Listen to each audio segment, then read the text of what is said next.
Why am I so sad, Erik? I didn't think I could feel this sad. Well, you're feeling it, bud. You're feeling it. What a night. The Arizona Diamondbacks, after a heroic comeback, after an amazing, incredible top of the ninth inning, the Arizona Diamondbacks get walked off by the San Diego Padres in the bottom of the ninth and lose by a score of 10-8. But my God, that does not even begin to talk about what a monumental comeback this team put together in the ninth inning, and how somehow this loss that you and I fully had accepted up to this point was somehow more devastating, more heartbreaking, at least eight times more heartbreaking than it was previously. Yeah, we have Elise in the chat saying that they would have rather lost 7-2. And Yeah.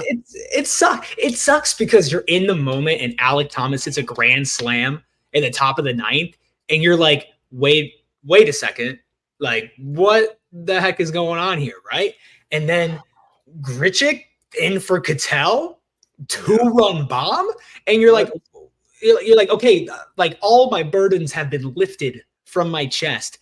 And then you remember that they get a bat too, and you're like, oh, well, let's hope Paulie does his job. And I think Roller Coaster, the thumbnail, is like the perfect encapsulation of what's going on here, because I think I texted you no fucking way, like in 16 different contexts, 18 different times.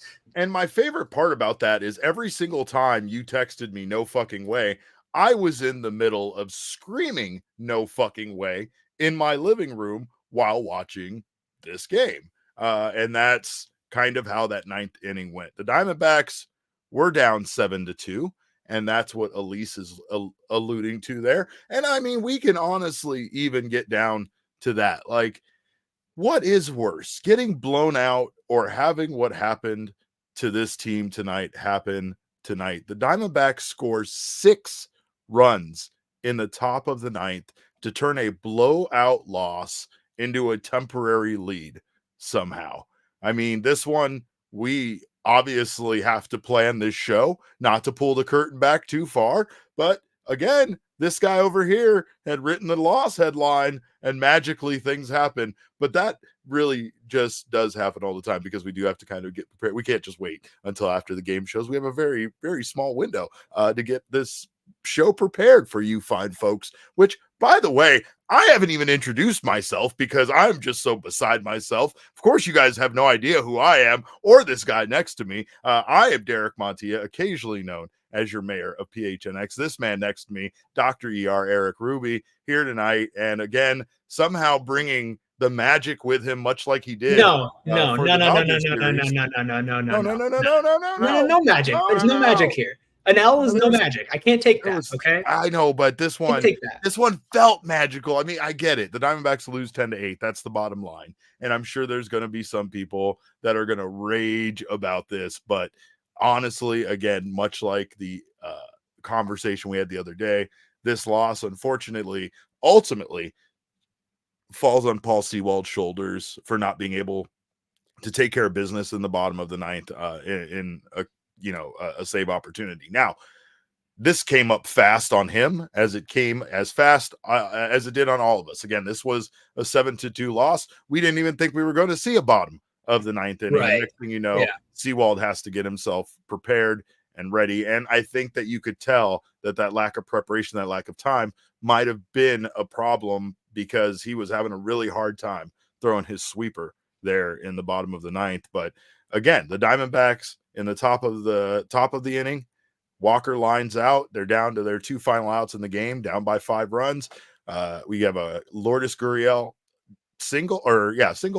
Gabby Moreno single. Lourdes, by the way, another multi-hit game. He continues to stay hot.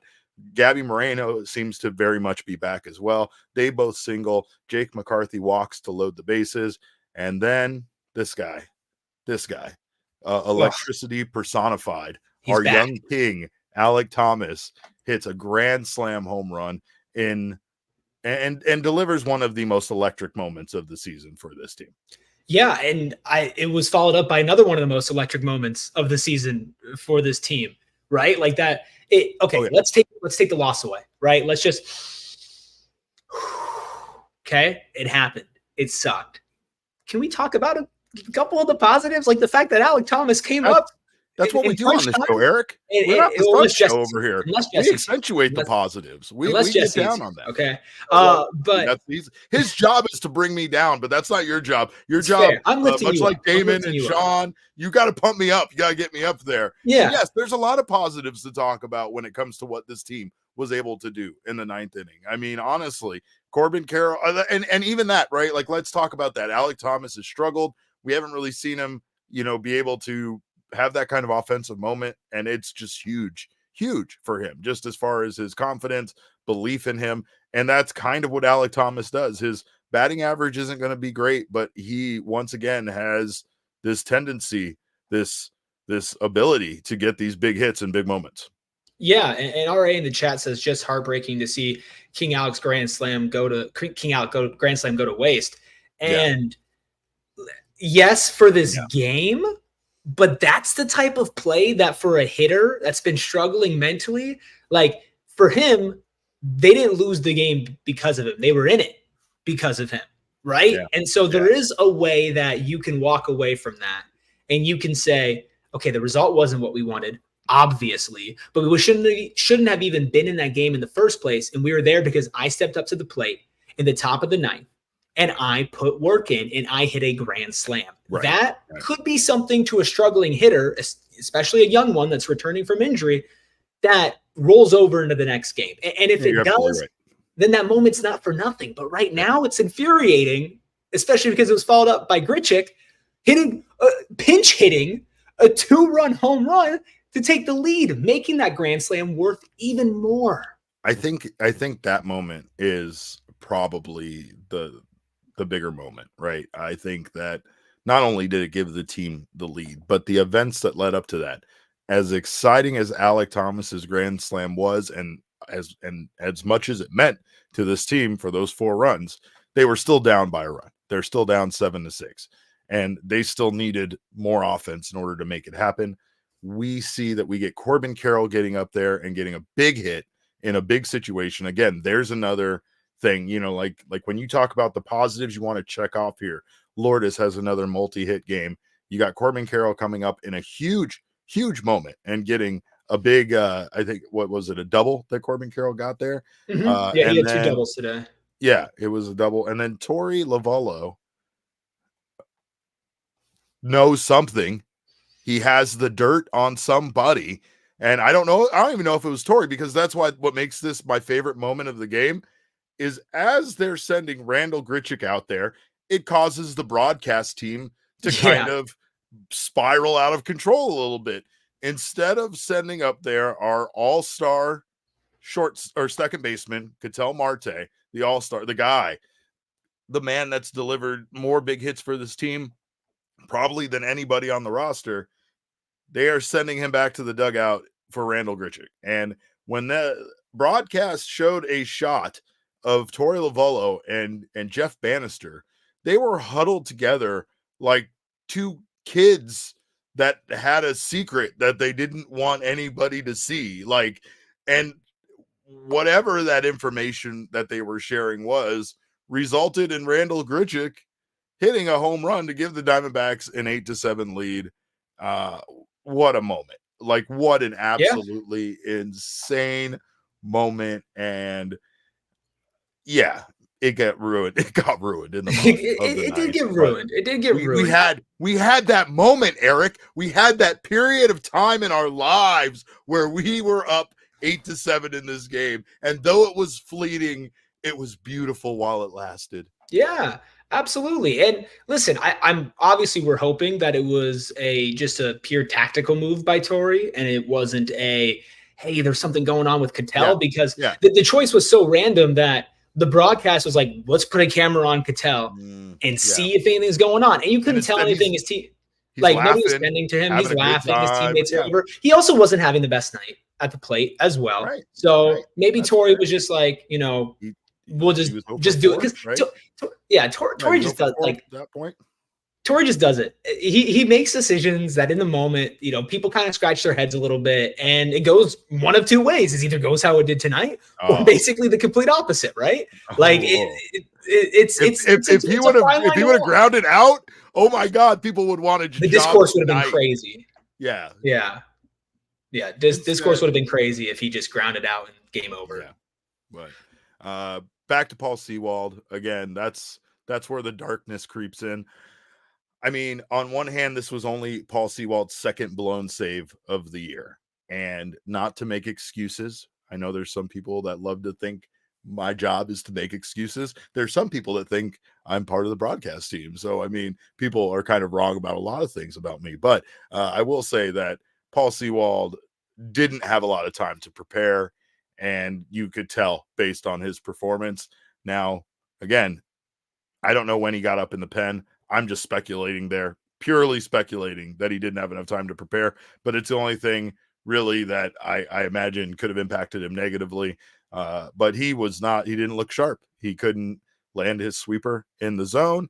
He allows a solo home run to Jurickson Profar to tie the game.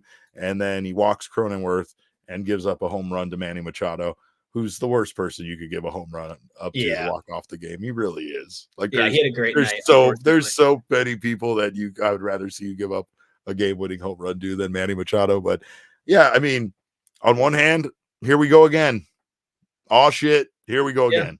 Right? Here we go again where the Diamondbacks are struggling with having a closer that can go out there. On the other hand, so did the Padres, considering what the Diamondbacks were able to do to the Padres in the top of the inning. Shit happens like this. Unfortunately, it's just happened now twice in a row for Paul Sewald in these big series.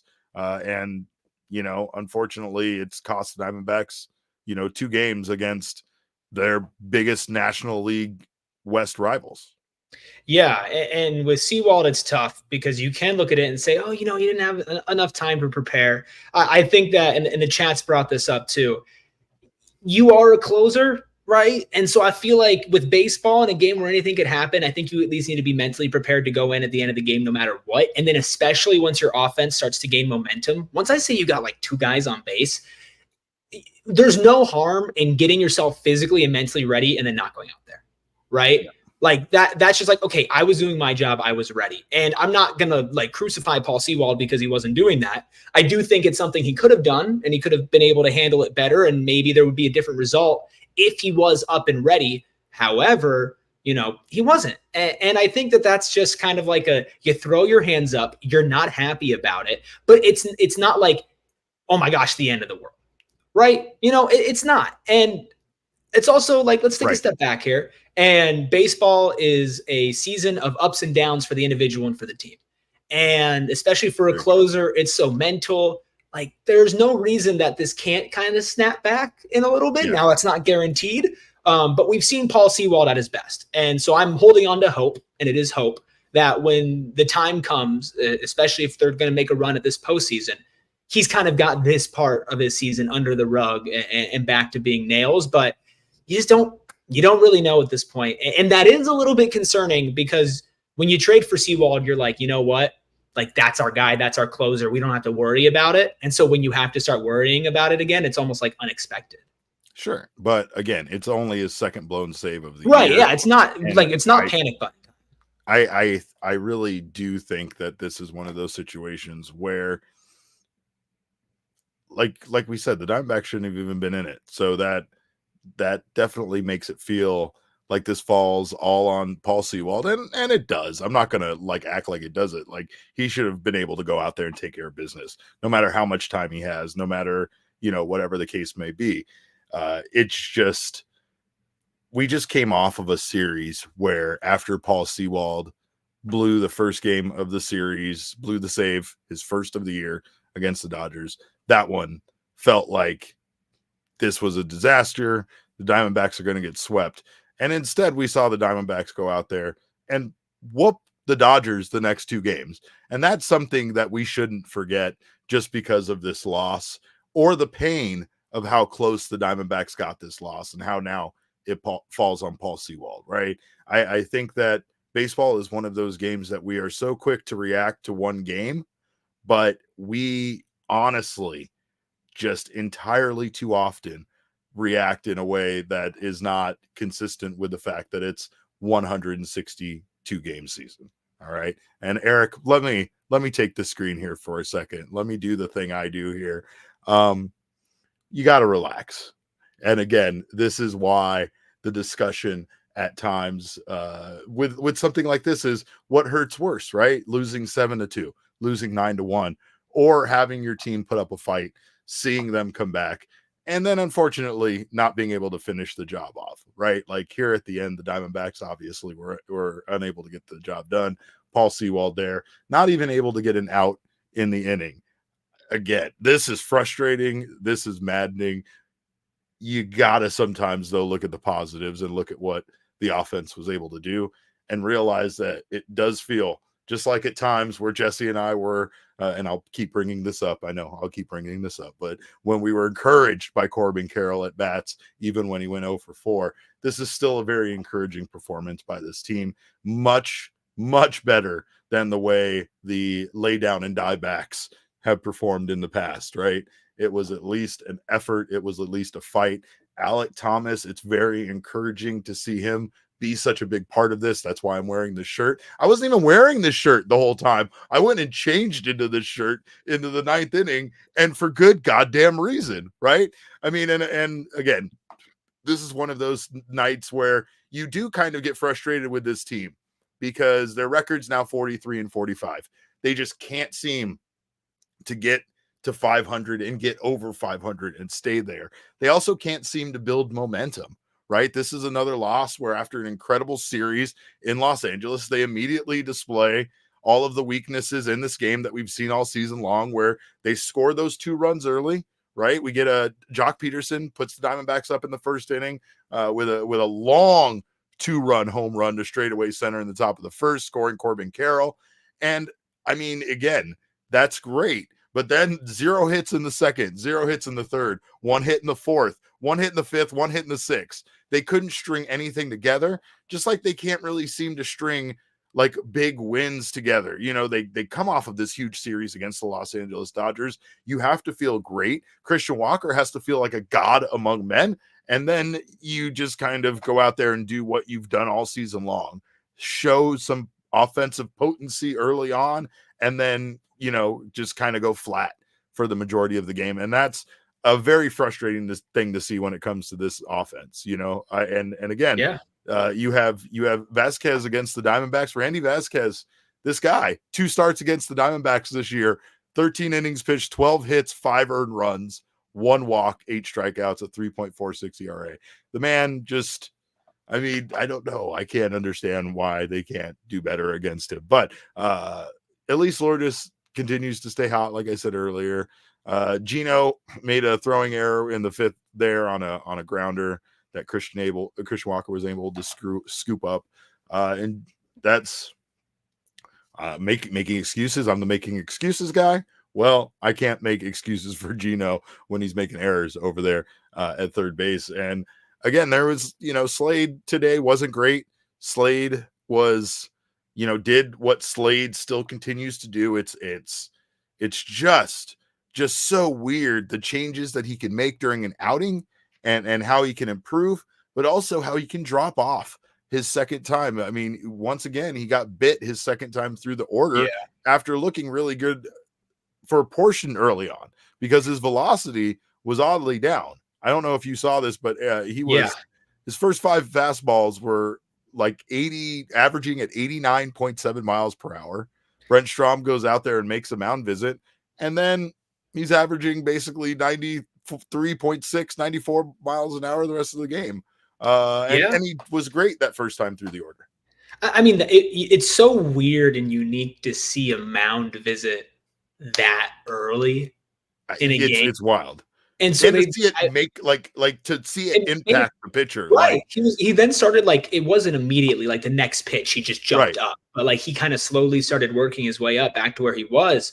But it's so hard because you want to look at the positives for Slade and talk about that first time through the rotation. But like, there's so many starts into his career where this same problem has occurred and he obviously is able to correct some things on the fly. So what is it about his pitching specifically? Is it a him thing? Is it another team thing where they figure him out? And that's the thing. And that's the problem, right? There's not one thing you can point at and be like, that's the reason why Slade Cecconi struggles the next time through the order. And that's why it's concerning, right?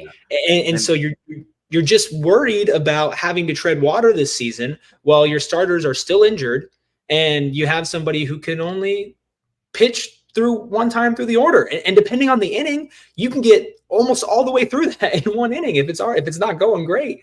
Like, that's just not good. And Chad here is talking about Slade and not really being a starter and being one of the main reasons why they did lose. I mean, that momentum shifted. And then after that, Diamondbacks were scoring any runs until the top of the ninth. And that's great, but also you need run support throughout the game too to win the game. As much as I want to give Torrey credit for the Randall Grichuk pinch hit, I was as mad there as Kellen Dew was about, the Torrey going out there. And he says Torrey waits till the damage is already done to pull Slade.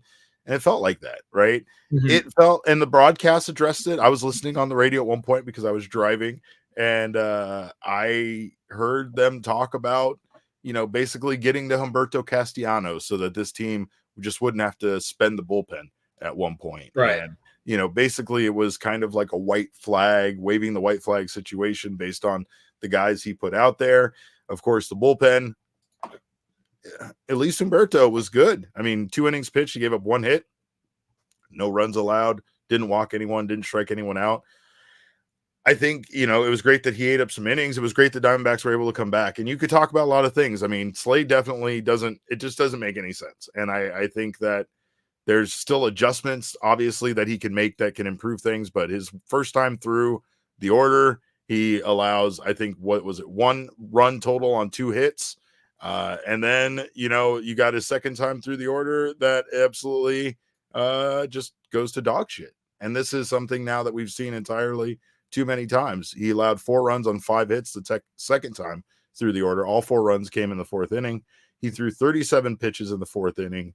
And Lovullo just left him in there to face 3 batters, of the 5th. And that's the part where it gets frustrating, where you see, yes, I understand that this team, Torrey as a manager has a bullpen to manage. And by bullpen management, I mean, he has to, worry about constantly using these guys on nights where a starting pitcher can't go more than 3 innings, 4 innings, and absolutely taxing this bullpen and having them not be available or at their best when he needs them. Yeah. This is just one of those nights, though, where I was screaming a little bit at the TV, and I was a little bit frustrated at leaving Slade out there.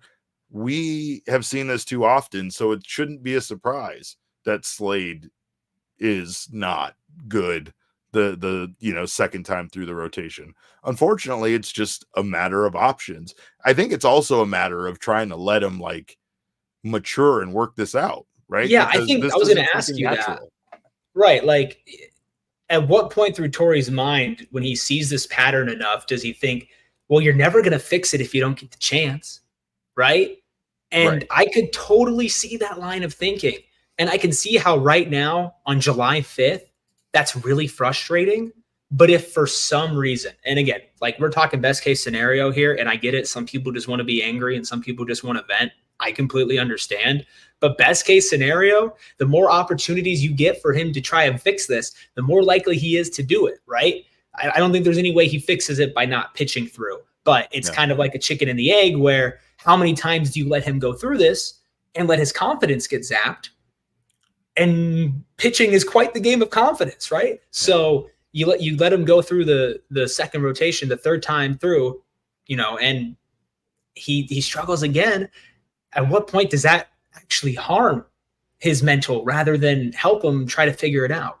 Yeah. Well, and Elise, of course, is delivering some great points, as she does, because she's a liar and a known baseball GM. But she says, this is not the series to get the chance to figure it out. And I think that's what the case is. I also spend a lot of time watching baseball. And I think the thing I understand about people's frustrations with Torrey is my point of view, where I'm like, I see other managers make this call, right? Where they, again, they don't want to let a game slip away. So instead of, even if they're down, they still make pitching changes to try to, kind of keep the game as close as possible, give their team a chance to come back and win it. It feels like the 2-39 record is in Torrey's head. And once the team gets down by a certain deficit, he's automatically kind of writing it off. Well, those days are over, because what we saw tonight was a magnificent comeback by a team that had all the fight in them when they absolutely had no reason to have fight in them. And again, they brought, as much as Maria said there, that the division, rivals thing, they bring their best. The Diamondbacks brought their best. They did not want to roll over and die in this one. Yeah. And I applaud the offense for going out there and doing what they did. That was incredible. Hopefully what we see, unfortunately, it doesn't seem to be the case, but hopefully we see that, cause them to get on a roll and have some momentum. It just feels like there is no momentum for this team at times this year. It feels like they just can't get on that roll, both offensively, individually as players, or as a team when it comes to performing well and getting some important wins. Yeah. And, 2 out of the last 3 games, they've been down. And obviously different points of the game. That Dodgers game a couple of days ago, the last post game that we did, where Christian Walker obviously went in and just owned Dodger Stadium again. But they were down early and Mena locked in, and the offense came back, and they came back firing. Obviously, then the next game, they get off to an early lead. But then this game, you're off to an early lead, and then you get down, and you're down the whole game. And you go into the 9th, and your back's against the wall, and the offense puts up just an incredible performance.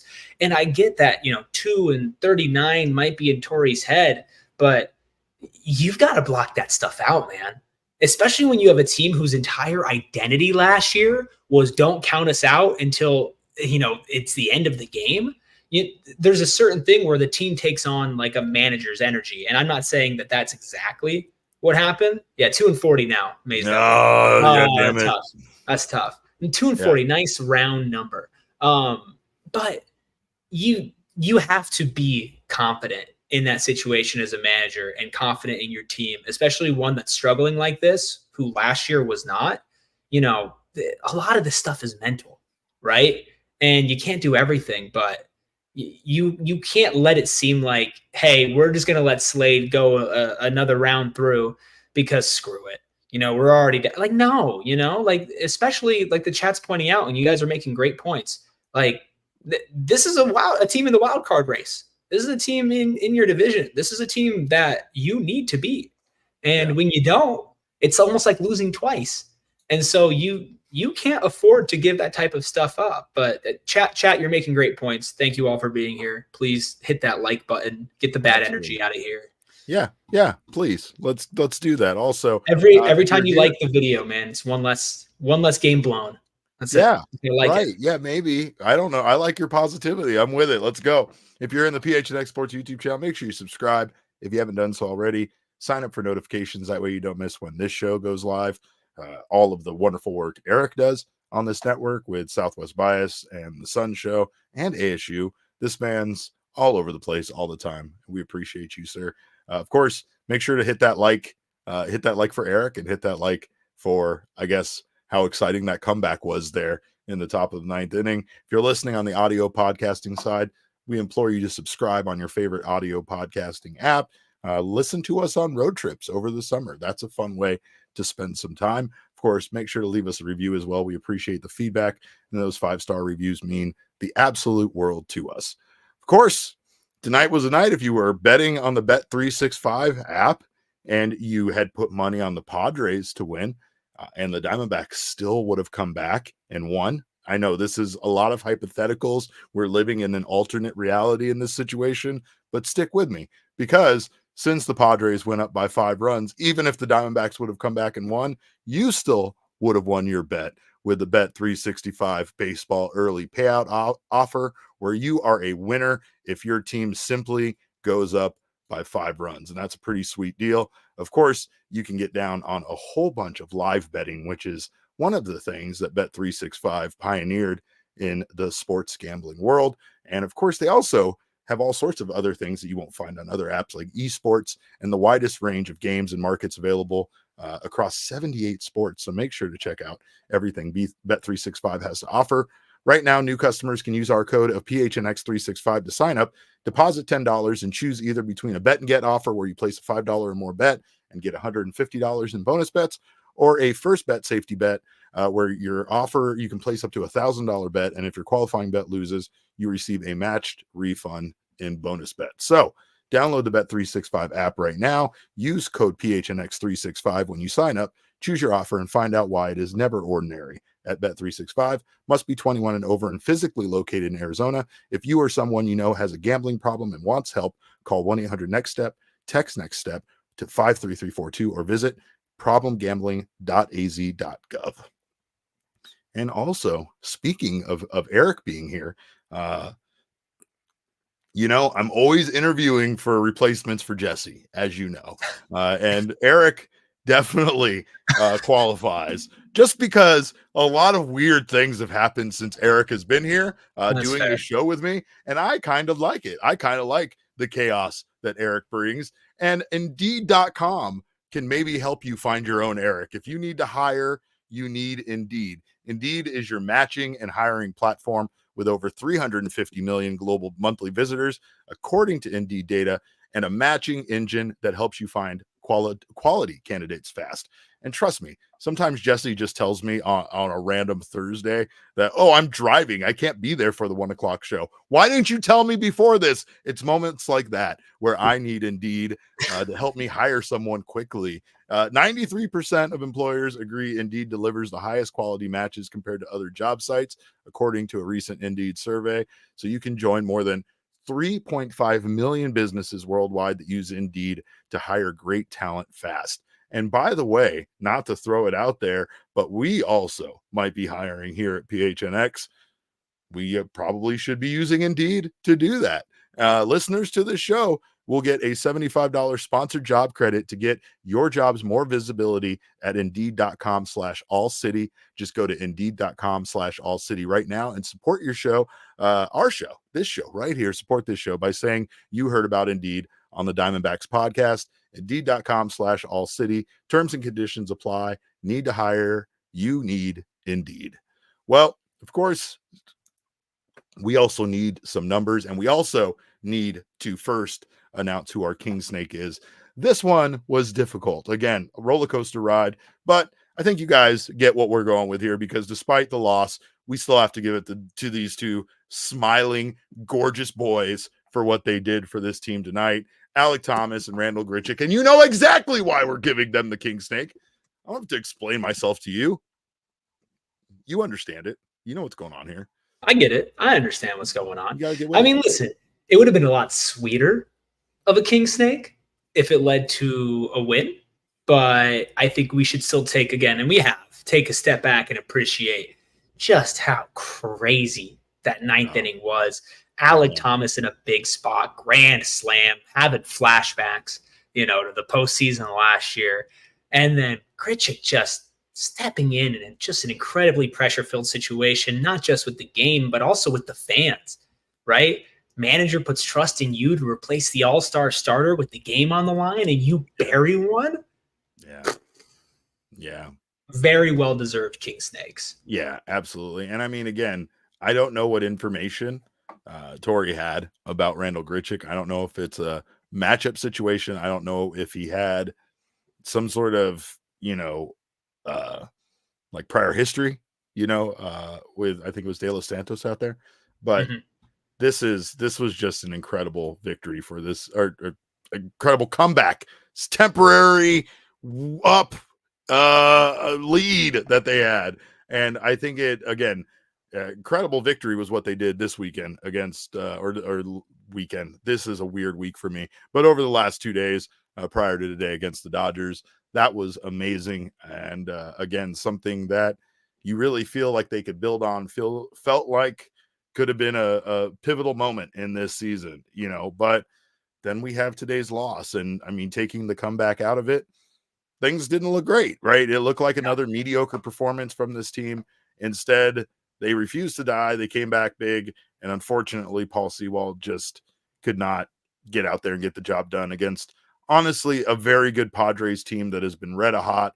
Profar has been red hot. Manny Machado had 4 hits in this game. So like that's the man was already beating the Diamondbacks up all night long. And of course it was him that ended the game at the end of the night. It as heartbreaking as it was, it seemed appropriate. It was Manny Machado with the night that he's had so far. But man, I mean, this one, again, let's take a look at the numbers of this one, because it went from a blowout loss that pretty much would have just been one.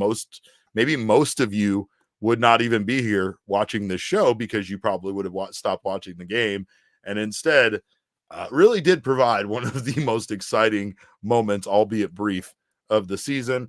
Diamondbacks lose this one 10-8. The Padres out-hit the Diamondbacks 14-12. Runners in scoring position. Padres were 4 for 10. Diamondbacks were 3 for 6. So a lot of those came, there in the 9th inning. Extra base hits. Padres had 6. Diamondbacks had 5. And the Diamondbacks actually had the harder hit percentage at 46.7% compared to the Diamondbacks 34.3%. But of course, I'm very excited to talk about these numbers and so much more with my vice mayor, your Thunderstick, the man on the road, the man coming to us live from Petco Park in San Diego with an absolutely exquisite view. Your view might only be the second most beautiful thing of the night compared to that Randall Grichuk pinch hit home run, or maybe the third to the Alek Thomas grand slam. But Jesse, man, what a roller coaster ride this game was. It was the best way we could describe it. Yeah, I mean, what a wild Jesse's speechless, folks. I'm pretty much speechless after watching this game. Yes, I mean, there were 9 runs scored in the 9th inning of this baseball game. The Diamondbacks scored 6 in the top of the 9th to turn a 7-2 deficit into an 8-7 lead.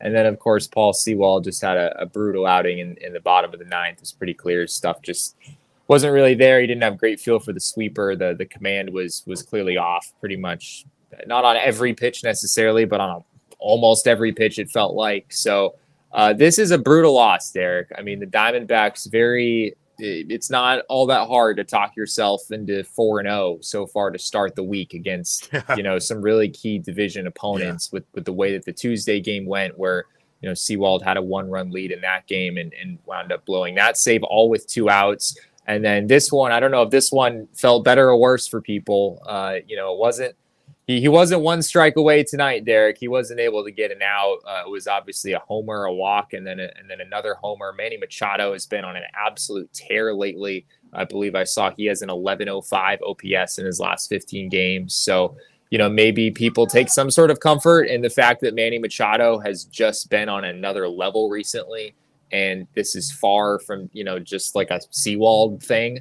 Machado has been one of the best hitters in this league for a long time, and he seems to have gotten back to that, at least over these last few weeks. So, and Jurickson Profar, who hit the other home run, has had an outstanding season. He's going to be an all-star starter for a reason. So, the D-backs got beat by some really good hitters. They came back in such an incredible way. Like, I don't want to take everything away from what they did in the top half of the 9th inning just because they ultimately lost this game. It was a remarkable comeback, but unfortunately, Sewald wasn't quite able to finish the job. And again, as reactionary as people are being, and understandably so, because of, like you said, the Diamondbacks very much should be, 4-0 right now after playing 3 against the Dodgers and 1 against the Padres. And unfortunately, their closer is the reason why they're not. And I think that, of course, part of it is that Sewald, these are the only blown saves Sewald has given up all season long. He is kind of regressing a bit to the means because of how good he actually was prior to these 2 blown saves, right? And I mean, we're talking about a guy right now that even after these disastrous 5 runs allowed in 2/3 of an innings pitched, he still has a 3.12 ERA. And yes, he had a sub 1 ERA at one point, right? But I mean, again, he hasn't, the sample size obviously isn't very large considering the time he missed. Can we do numbers don't lie right now? Am I allowed to do that? Jesse, you're allowed to do whatever you want around here. You're the actual boss, and of course, I would lie if I was trying to claim that I was. So, of course, we know I lie. We know that Jesse definitely lies, but the numbers, they never lie. Jesse, what do you got for us? Yeah, well, I just had to get this in now because you just spoiled it. It's 3.12. It is.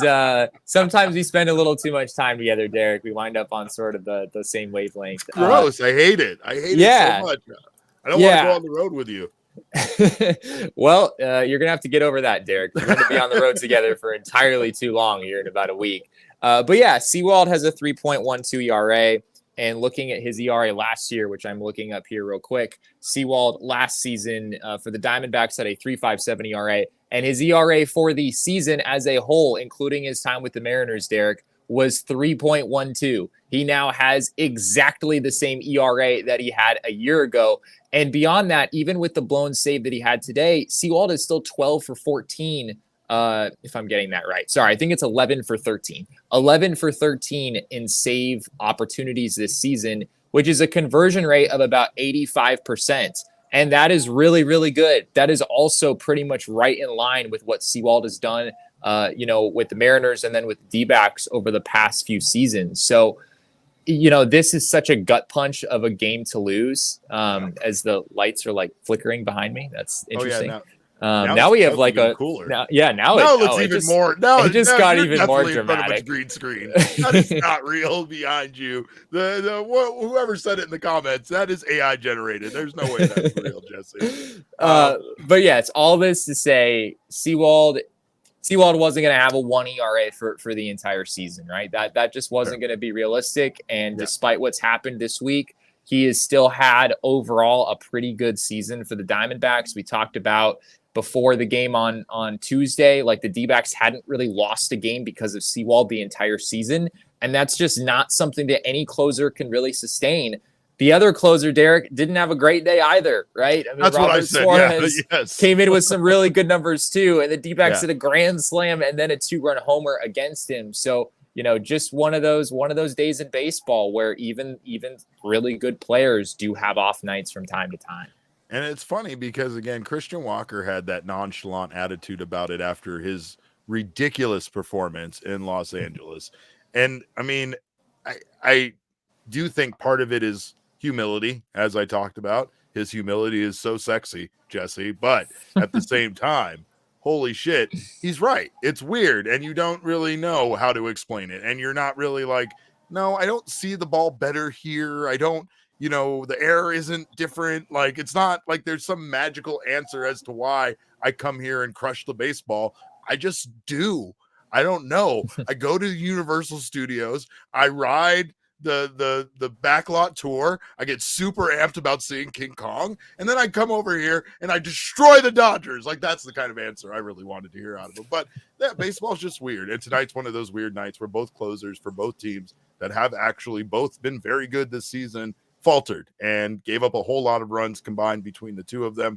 Unfortunately, the Padres already had such a substantial lead that it wasn't like the Diamondbacks were able to be up by 4 runs there in the bottom of the 9th. They only had the 1-run lead, which evaporated quite quickly when it came to this game. But speaking of evaporating, everything's evaporated. It's so hot here. That's why Jesse got out of town. He makes you believe that he left so that he could go cover baseball games, but he just knew it was going to be 115, 118 degrees, whatever the hell it is here today. So he got out of town. But of course, if you are feeling evaporated, dehydrated, make sure to stop by Circle K. Not only can you get yourself filled up, you can fill up your gas. You fill up your car with some cheap gas, and get yourself save even more if you get down on the Inner Circle program for free by downloading the Circle K app today. Terms and conditions apply at participating locations. Visit CircleK.com for details. But when you join, you'll get those 25 cents off per gallon on your first 5 fill-ups. You also save 3 cents off per gallon every day after that. And talk about drinks. Got those Polar Pops, got those Frosters for just 79 cents between now and September 3rd. And you also can get free offers for all sorts of wonderful drinks like those Frosters, like those Polar Pops in the app by joining the Inner Circle. So do that right now. And again, speaking of the heat, speaking of Jesse being in California, by the way, I hope you took your Shady Rays with you. It feels so good outside, Derek. I hate you. Shut up. I don't even want to know. I wasn't bringing you in to join me on this part. I don't want to hear about how great the weather is out there. I just want it to be sunny and hot and burning your eyes like it's burning my eyes here in Arizona. Jesse, I went for a run today, and I think my eyes were sweating. And when I say that, I don't mean my eyelids or my forehead.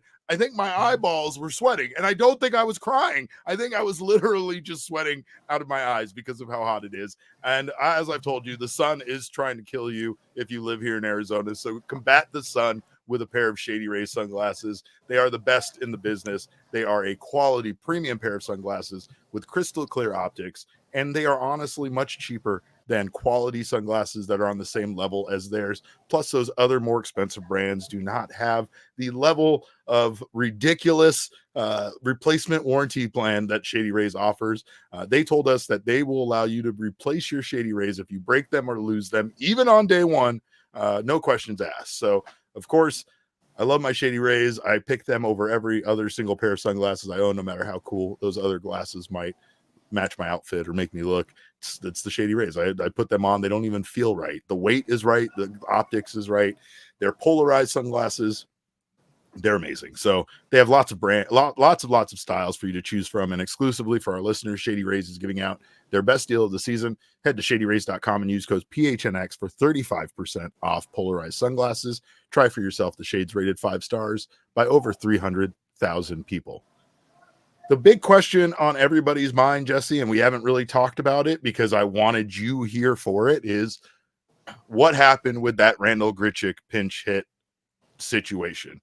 Obviously, people were ready to scream because Torrey pinch hits for Ketel Marte, arguably the best player on this team. He was 0 for 4 tonight. And of course, it did look like in a moment in the dugout in the broadcast that him and Jeff Bannister appeared to be sharing some secrets that they didn't want other people to talk about. The broadcast seemed confused. They showed Ketel. He seemed in good spirits. He was laughing. He was joking. It didn't look like he was really upset about not being in the game, nor did he look like he was really injured.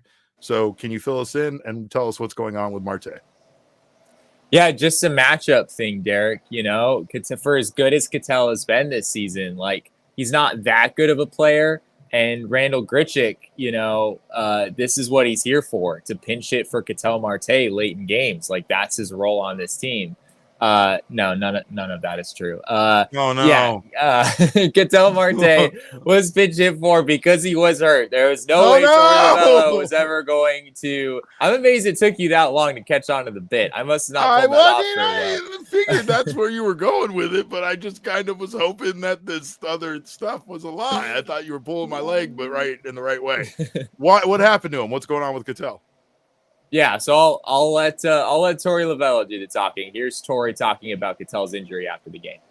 Yeah, Ketel just had some low back tightness when he came in off the field in the ninth inning, and you know the timing of this game is unbelievable, right? I started a maneuver on it, and you know in the middle of a very crucial at bat when I took out, I think it was Suarez, and we had no infielders left. I was getting word that Ketel could not go back on the field, so we were scrambling. If we tied the game, what were we going to do? And you know, we had enough pieces, enough parts.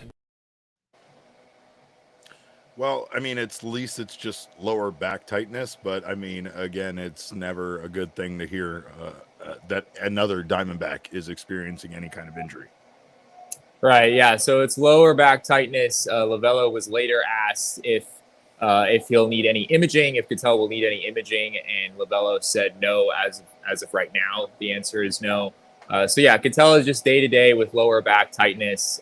Torrey did say that this is something that's lingered for a little while. I think it was something that Ketel tweaked a couple of days ago during the Dodgers series. So it doesn't sound like this was a totally unexpected thing. Torrey kind of knew that this was a possibility at some point, that he would have to take Ketel out. And so he wound up having to pull the trigger on that in a very, very crucial moment of this game. Literally the tying run on second base with 2 outs in the ninth inning. That is never an ideal spot to be pulling your best player. But that's what Torrey had to do, and boy, did it work out, Derek. It went his way, that's Randall for sure. Grichuk in a righty-on-righty matchup comes up against one of the better back-end relievers in the game, and it's a 2-run home run to give the D-backs the lead. Pretty incredible moment there, despite how the game ended. Well, Jesse, I think the big thing here is that Diamondbacks aren't the only people getting injured. Injuries are happening all across Major League Baseball, and they happen all the time in baseball. When Ketel was kind of making that, I guess, acceptance speech, if you want to call it that, about being nominated as the starting second baseman for the All-Star team, he brought up how he's been hurt a lot. And a lot of these guys, like, we hear about these injuries, we hear about a hamstring thing or whatever, and we're just like, oh, it's gone away, right? Like, yeah, he's back, it's fine. It's not ever really 100% fine again sometimes with some of these injuries, and a lot of times these players are just playing through. I think that sometimes we don't quite understand the impact that they're truly having on them, and maybe the players don't. Maybe the players don't really think. Maybe they think that if they can just kind of get through, take some pain meds or whatever, and then they're fine. Like, it is what it is. But again, I think we saw Zach Gallen go down with an injury, and Zach Gallen didn't really seem right prior to that injury. It didn't seem like that was the only day he was struggling with it. Yet after some time off, Zach Gallen comes back and he looks better than he has all season long now that he's had some time to rest up and heal a little bit. These guys, they put their bodies out there every single day, and it's a very long season. Like, there comes a point where, again, I think, these injuries catch up, and we don't even know about all the injuries these guys have on a day-to-day basis. Ketel, it's worth mentioning, this was not the first time that Ketel has actually not played because of a back tightness issue. He was scratched with lower back tightness, I believe was the diagnosis at the time. I want to say that was about a month ago now that happened. So it wasn't a big deal. Ketel was back in there, I believe, the next day. So people might have forgotten about that. But there is a little bit of history here with this injury for sure. So Torrey didn't sound too concerned about it. We'll see where it goes from here. But even a couple of days without Ketel Marte in the lineup can obviously make a big difference for the D-backs. He's such a huge part of everything they're doing offensively right now. Getting to some of the other videos here, Derek, I want to play Torrey Lovullo, just talking about some of the highs and lows of this game. This game's great, isn't it? And you go from low to as high as you can possibly imagine, and then as low as you can feel in the day, in the night. But that's the beauty of this game, and it'll do that to you. And we're all kind of used to it. I think in some ways addicted to it. But I was proud of our team today. I was proud of the way we came back from a 7-2 deficit, and we had a chance to win this baseball game. And we have nothing to hang our heads for. We fought as hard as we could fight, and we'll continue. I love when he says addicted to it, because aren't we all? Look at this guy out in San Diego.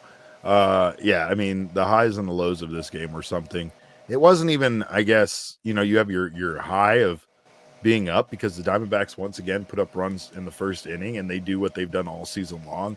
They show off that potent offense early and then go as cold as you can imagine for the next 4 to 8 innings, depending on what game you're talking about. This team just, has a problem at times stringing together offense, and even beyond that, Jesse, they seem to have a problem stringing together like wins, like getting hot and going on a roll, especially after those 2 big wins in Los Angeles. You felt like maybe they kind of turned a corner here, and instead they came out and played rather mediocre baseball for most of this game. And it was disappointing, but I think fans were much like, you and probably Erik and myself, where we were already discussing this being a loss and kind of chalking it up to that, especially with the deficit being not only more than 2 runs, which they are now 2-40 in games where they are down by 2 runs or more, but being 5 runs, right? It felt very much like this, was a kind of lay down and die backs kind of game. And instead, the answer back showed up out of nowhere, a little bit dusty, a little bit, little cobwebs on them, but they still showed up. And I mean, it was an exciting night, and I think it really is something to build on. Just like as much as it sounded like loser talk, I thought that the way they played Los Angeles in game 1, even though they lost due to Paul Sewald, was encouraging and was something that you could build on. Even if they went on to lose the series, it still felt like, man, they put up a hell of a fight against, a divisional opponent that they, for some reason can step up against. And then we saw them just whoop the Dodgers. So maybe this series will go that same way for the Diamondbacks against the Padres. Hopefully so. But tonight's game felt so much more heartbreaking due to the fact that they accomplished what they accomplished. And that part sucks because we accepted the loss, and then we thought we were going to win, and then we got our hearts broken. And that whiplash effect, I think, maybe makes this hurt even more. That's the beauty of this game, Derek. That's what Torrey would say, and that's what Torrey did say after this game was over. I do want to point out that, you're right. The D-backs obviously were able to mount an incredible comeback, and they really have shown signs this week of getting back to being the answer backs, getting back to a team that really is never out of a game, no matter what the score is. However, to your point earlier, D-backs did not do much against Randy Vasquez after that first inning. In fact, they did basically nothing. It was three hits, all of them singles, one walk, in innings 2 through, I believe he got the first out of the 7th inning. And Vasquez, Derek, has made 17 career starts, and only 2 of those starts has he recorded an out in the 7th inning or later, and both of those came against the Diamondbacks. Vasquez had a pretty similar outing against the D-backs earlier this season, where he gave up 3 runs in 6 2/3 innings, and all 3 of those runs were scored in the first 2. The D-backs, just for whatever reason against Vasquez, they allow him to settle in and finish with some pretty good numbers despite how those 2 outings began. So I think that's the game is not all on Paul Sewald, right? It's not all on Slade Cecconi either. The offense, for as much as it did late, and it's hard to ask for more than 8 runs in some ways for sure, but that is something you'd like to see the D-backs get away from a little bit. These games where they jump on starters early and then just kind of coast from that point forward. To be fair, they really took it to all 3 Dodgers pitchers that they faced earlier this week. So I think they already have made some strides in that regard. But tonight definitely reminded me more of what we saw earlier in the year. Well, someone else that has been making strides as a pinch hitter is Randall Grichuk. And I think that his ability to come off the bench and do what he does for this team at times is very difficult. And I mean, again, it feels like he deserves more playing time with what he delivers to this team. It's hard to argue with that. I mean, Grichuk, this homer tonight, Derek, did not come against the lefty. This came against one of the best righties in the game, and Grichuk was able to come through. I asked him after the game about kind of how much lead time he had, whether he was able to hit in the cage at all, or kind of what his preparation was like for that at bat. And we can go ahead and roll that one. Erik, this is Randall Grichuk. Erik, in the cage. Yeah. There was a couple times possibly getting in there, so I was down in the cage just getting loose, and then once the ninth started, I kind of went back up to the dugout, and then they let me know that Marty wasn't going to be able to hit. Imagine you weren't expecting to face Suarez in particular until pretty late. Definitely not. I mean, obviously my rookie year, I don't expect to face a righty in the ninth ever, starting or not. So it was a bit of a shock, but understanding the situation, just had to go in there and put my best foot forward. And boy did he. Boy did he. And it's hard because baseball can be a game of individual accomplishments and individual failures. And you're also a team. So as exciting as that moment is, it's gotta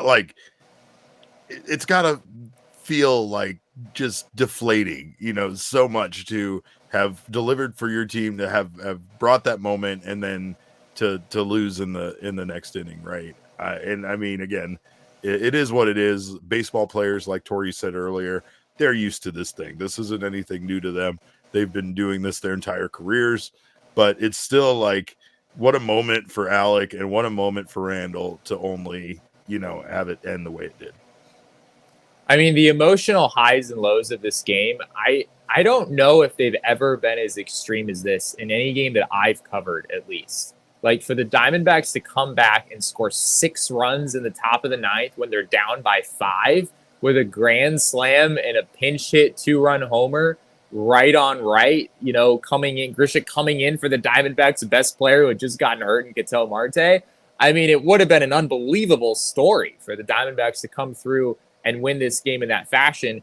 And then on the flip side, I mean, just what happened with Paul Sewald in the 9th inning, there are blown saves, and then there are blown saves like this, where a closer comes in and gives up homer, walk, homer. I mean, it didn't. I mean, he threw a decent number of pitches, but it wasn't like Sewald was getting close to closing this game. I mean, he just really pretty clearly didn't have it. Right. So the combination of the Diamondbacks, reaching that high at the top of the 9th, and then reaching one of the lowest points that a team can really reach when inevitably closers have games like this. It's hard to really put all that in perspective. And speaking of perspective, Alek Thomas, I thought, had some great perspective on the highs and lows, the emotions of this game. Here's what Thomas had to say about that. That's kind of like life, man. You start off, kind of tough, like, you're grinding through the game, and the last bit of hope in the game, and things turn, and you just got to keep on going, and that's baseball and that's life too. So definitely resonates with me a little bit. Like, throughout the game, I was like, man, I don't really, I'm tired or something. Like, I don't know why I'm not in, like, my feelings, my emotions are not there for some reason. And then I had a liner to the center fielder. I'm like, all right. I mean, there's a little spark. And then, we got the bases loaded. Great at bat by Jake. And then, that definitely hyped me up a little bit, but not as much as it hyped me up to see Randall, hit the 2-run home run. So that was the highlight of that inning right there. So that was pretty sweet. I want to say something, Jesse, just because I have come off very frustrated at times with individuals in this chat and on Twitter over the absolute, like, meltdowns people have. You owe a lot of people an apology, Derek. Is that what we're about to get? Absolutely not. I don't apologize, Jesse. You also know I don't lie. But what I do say is this: baseball is a form of entertainment. And at the end of the year, only one baseball team wins a World Series. And if your entire enjoyment of the sport of baseball hangs on your team winning the World Series, then stop watching baseball, because there's a good chance you're going to spend so much of your time miserable. Go find something else to enjoy. Protect yourself and protect your own mental health better than that, because baseball is about watching games like this and taking away the absolute joy that we all experienced watching this team come back in the top of the 9th. We lost Elise, Jesse. Elise says this is the most depressing loss of the season, and in my opinion, that is totally not the case. I understand how it can be deflating and infuriating and frustrating, especially considering that this one just kind of hangs on Paul Sewald at the end of the day. We could talk about Slade, we could talk about the bullpen, we could talk about all sorts of things, but at the end of the day, the Diamondbacks had a 1-run lead in the bottom of the 9th inning and should have won this game for all intents and purposes, right? They had no business being in it, but they should have won it. But still, there is the joys of life and the joys of watching baseball. And this team, again, 3 teams in the last 50 years in the National League have repeated going back to the World Series. The odds are stacked against this team to do what they did last year. The odds are stacked against this team to even reappear in the playoffs with the way things are going right now, right? The odds were stacked against this team when they lost 3/5 of their starting rotation.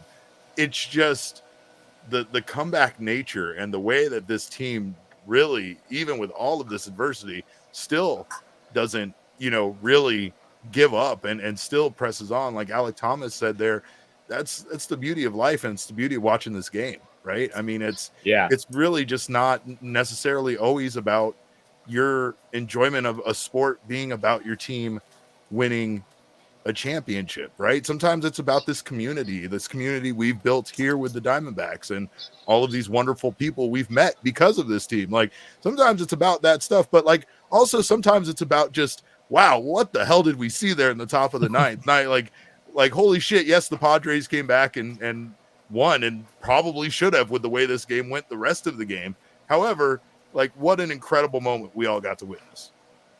There's a pretty crazy fact/stat that producer Erik just uncovered. Can we throw that on the screen? Because it's one of the wildest things I've ever seen. This is from OptiStats on Twitter for those of you joining us on audio. The ninth inning of tonight's D-backs Padres game featured a grand slam by Alek Thomas, a go-ahead homer, Randall Grichuk, a game-tying homer, Jurickson Profar, and a walk-off homer by Manny Machado. That is, according to OptiStats, the first time in MLB history that 4 different players accomplished those 4 feats in the same inning of the same game. Wow. That is absolutely wild. Man. But also, I do want to say Corbin Barrel says Alex saying he was more pumped with the Grichuk homer than his grand slam. What a dude. What a guy. The boys are back, Jesse. I mean, the Grichuk homer is the one that gave them the lead. But he hit Jesse, but he hit the other one. He hit the other one. And on the first pitch, my God, did he smash that ball? Oh yeah. Man, I know. I still don't know how I feel about this loss. I don't know if I would have been, because I was bummed out. Jesse, I was at dinner. I was bummed out. I was watching the game on a very small television, aka my phone. Then I was listening to it on the radio. I was ignoring members or like friends so I could watch this game. And like I was thinking, for what? Look at the way they're down. What? I'm ignoring all these people I know in real life so that I could watch this team lose. And then they gave me just the ultimate high, like Torrey said there, the highs, the lows, like everything, man. It's I get it though. I know there's a lot of people that are just absolutely furious about what they saw tonight, and you probably should be, because this should have been one of those like all-time games. Jesse and I have been asked about like what we think like are like the best games we've ever seen have been, and I mean this could have been one of them. It would have had a case. Yeah. I mean, especially Jesse, if like let's say the Machado home run doesn't happen and we just go into extras and then these two battle it out. Maybe we get to see them go into 11 or 12. Like that could have made this just even that much more epic of a battle. But instead, Paul Sewald unfortunately blows a second very important game over the last 5 days and it 4 days and really makes it you know, it makes you start to overreact. It makes you start to ask questions like, how many more do we see out of Paul Sewald if this is the case before Torrey turns to Brian Thompson or Kevin Ginkel or Justin Martinez, which I'm sure that's not going to be the case, but I'm just saying like there's the other options that Torrey has of guys that are able to kind of come in and take care of business lately. Feels like maybe Paul Sewald would be on a short leash, but I don't think that's ever going to be the case. As long as he's healthy, he's out there and he's the closer. It'd be one thing if he came into this week with an ERA of 5 and, 3 or 4 blown saves already, sure. But he came into this week with an ERA of basically 1 and, a perfect 11 for 11 in save opportunities. Like right. I said from the top, like in Sewald's season as a whole is still good. I mean, it's still pretty much exactly what you'd expect from one of the better closers in baseball. And Alek Thomas talked about Sewald and kind of having his back after this one. Here is what Alek Thomas had to say. Yeah, we all have those days, and unfortunately happened today. But I have faith in Sewald that he's going to bounce back and get us some saves here soon. So he's an awesome guy, an awesome teammate, and he wants the best for everyone, and we want the best for him. So we're going to have his back and no matter what. Gotta love that, man. And I mean, again, it's showing that support to your teammates, like Jordan Montgomery talked about with Geraldo Perdomo showing him that support. It's important. And again, that's why none of us as fans can be in charge, because we would like give Paul Sewald one more opportunity and then send him packing. But Yeah, man. It's great. It's great to have Alek Thomas back, and I know we haven't had many, too much time, and I know Alek Thomas is still kind of getting back, but tonight was a huge step for that young man, and I feel like not only was it great to see him get that big hit, but it's just great to kind of like contribute in that way to the team where you do in fact feel like you're back. Totally, yeah. Alek, we also talked to Alek about just kind of how he's feeling at the plate. I think there's been a little bit of tough luck. His numbers since coming off the injured list aren't special at all. But, a grand slam is a grand slam, and I think he's had some other pretty good swings as well. He had a particularly good one against a left-handed reliever in this game, just a hard line shot pretty deep into center field. There was one of those the other day as well against the Dodgers' Nick Ramirez. I think that was just yesterday. So against lefties, Thomas has appeared to be looking better, at least taking some good swings, even though the results in the box score might not show it yet. So, yeah, I mean, Alek Thomas at the beginning of the season, Derek, was someone we identified as like a potential breakout candidate for this team. He was working on making some swing changes, trying to figure things out against lefties and just trying to, in general, get to the level of hitter that a lot of people thought he could be when he first came into the big league. So even though the numbers still don't look great, I think he has a 684 OPS or something like that, even after the grand slam tonight. Don't write off Alek Thomas after what has it been, like 20, 30 plate appearances at this point in the season. This is still a guy who has what we do. That's fair. But this is still a guy who I think has a reasonably high ceiling, being as young as he is. Another thing, again, that I think we kind of gloss over with this loss is that Corbin Carroll, Gabby Moreno, they all contributed tonight. A lot of the guys that have been struggling feel like, they're struggling, of course, after the monster weekend. Christian Walker, or again, I still feel like it's the weekend, 4th of July. Forgive me. After the monster week Christian Walker's had, he went 0 for 5 today with 2 strikeouts. But it's great to see Lourdes stringing some games together. Another multi-hit game for him. Gabby Moreno was 1 for 3 tonight with a walk.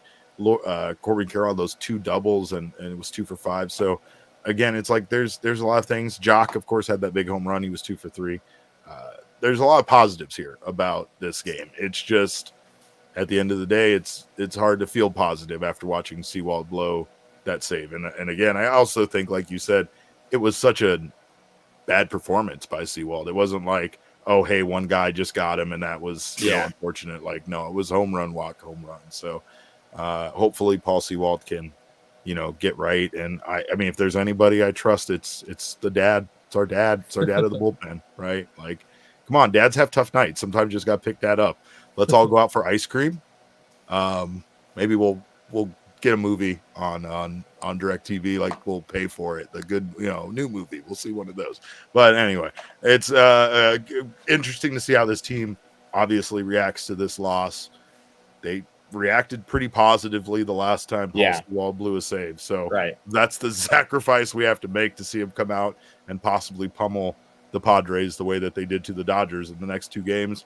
I'm all for it. Yeah, a couple things. First of all, Sewald, pretty much, you may notice we don't have any video of Sewald. Sewald declined to speak with the media tonight, which I think we can all understand why that is. Obviously, he's taken this pretty hard. It's one thing for a closer to have a rough night and blow a save. That's going to happen. But I think the emotional, like, high and low that we were talking about earlier, like, I can't imagine what it's like for Sewald to go through that. Not expecting to pitch in this game, frankly, and then suddenly he's got an 8-7 lead to work with in a tight game, facing 2-3-4 in the Padres lineup. He has his worst outing of the season, and he's not. It's not a correct statement to say the D-backs lost this game just because of Paul Sewald. But I imagine those are the kinds of thoughts running through his head when this could have been such a big emotional win for the D-backs. I speculated, Jesse, that was this maybe a situation where we forgot in MLB the show. Was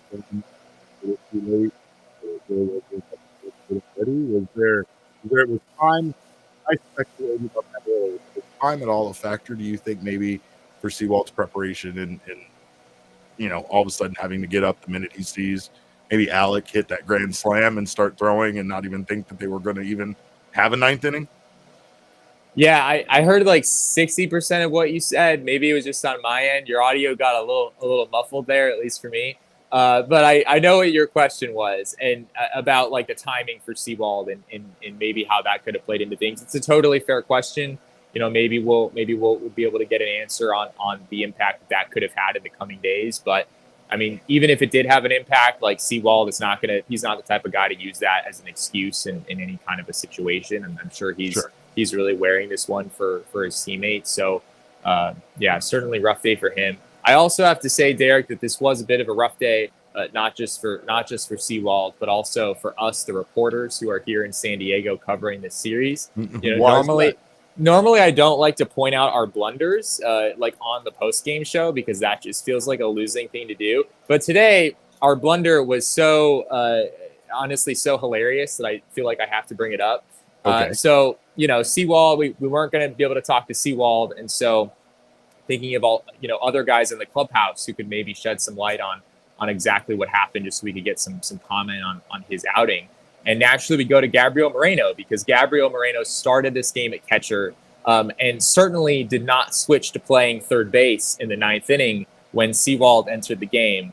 No, he actually did switch to playing third base in the ninth inning, and Jose Herrera was catching while Sewald was throwing. None of us noticed that, Derek. And so we went up to Gabriel Moreno after this game and asked him about, like, oh, where was this pitch supposed to be? Like, what do you think was going on with Sewald tonight? When in fact, Gabby was playing third base and not actually catching in that moment. And Gabby was incredibly nice about it. It was like answering our question for a while, and then eventually couldn't help himself and like started giggling. It was like, yeah, guys, I wasn't catching. I was actually playing third base when that happened. Wait, was he just making up fake answers? Is that because that's even better if he was wasn't lying to you guys. He wasn't making up fake answers. He was so nice about it. He was trying to give genuine answers. And then eventually we were asking questions that were so specific, like about specific pitch calls. Sure, and at that point, he had no choice but to unveil, like, yeah, guys, I was playing third base. And then the three of us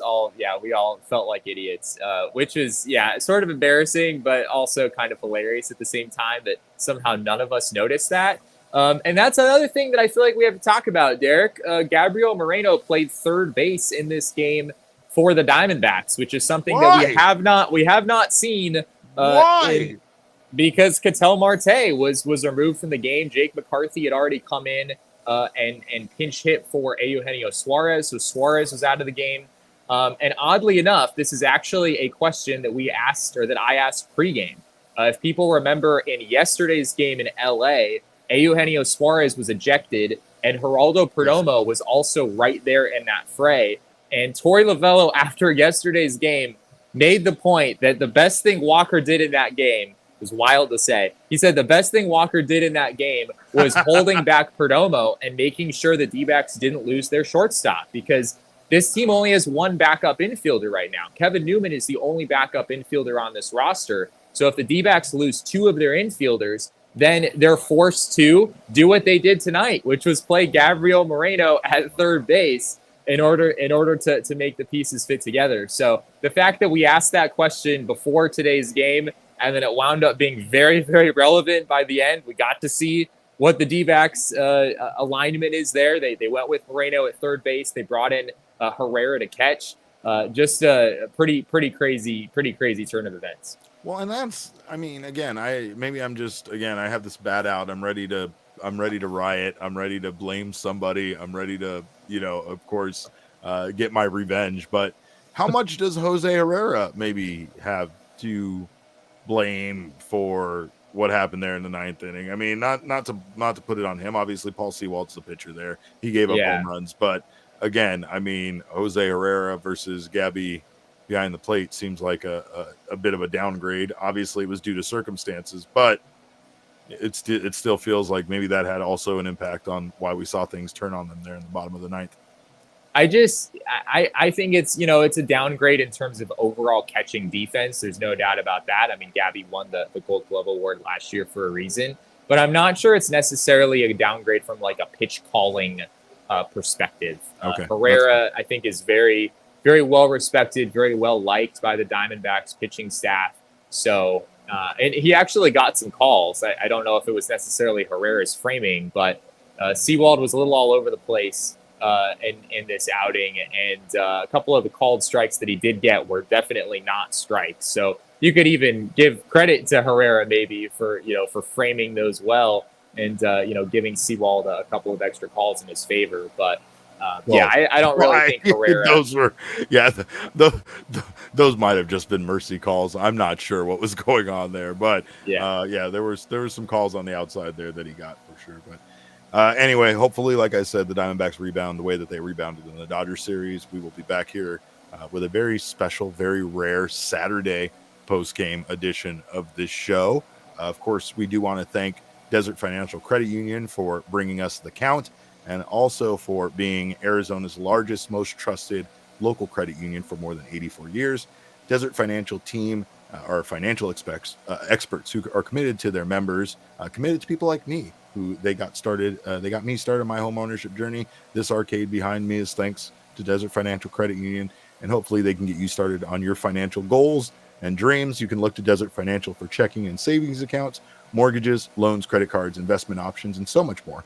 Plus, when you open a free checking account online right now, you can get $200 in bonuses. Get started by visiting desertfinancial.com/200. Of course, I am drinking a wonderful Bad Birdie Four Peaks beer right now to get over this loss. I don't want to do something like associate wonderful Four Peaks beers with a loss, but all I'm saying is if you're sad, if your emotions are all over the place, if you don't know how to get over what you just saw, maybe a Four Peaks will help you. You can try all their wonderful beers, including the Bad Birdie Juicy Golden Ale. They're in tap lines all around the valley. You can find them at your favorite grocery store.